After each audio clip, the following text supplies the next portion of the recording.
Welcome back to the Migration Hub. This is an optional video, and we will be covering how to turn simple complexity data into standard complexity data.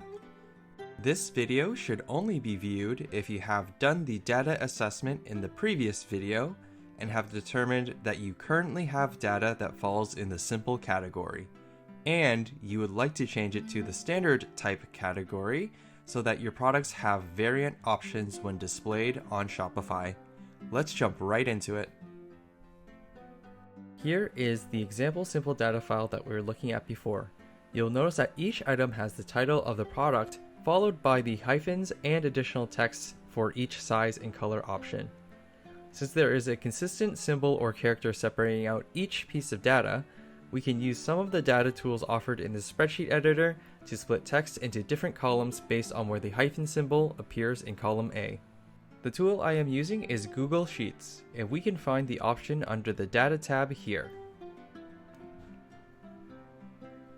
Split text to columns is what we'll be using, but before we use the tool, I will add 2 additional columns so that we have space to hold the new data.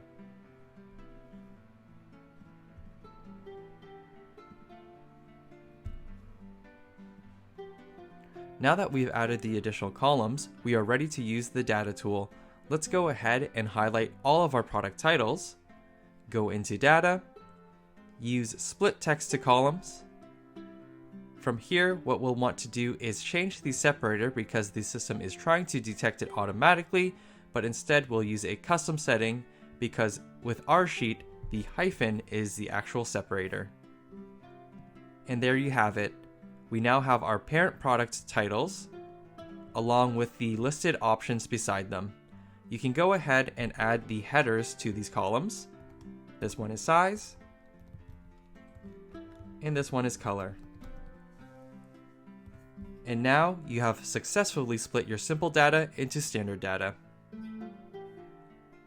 For simple files that don't have a consistent character separating the option text from the product titles, unfortunately there is no automation you can use to split out your data. You will need to manually split out your data instead. I'll show you an example. With this file, I will add 2 additional columns so that we can fit the data needed.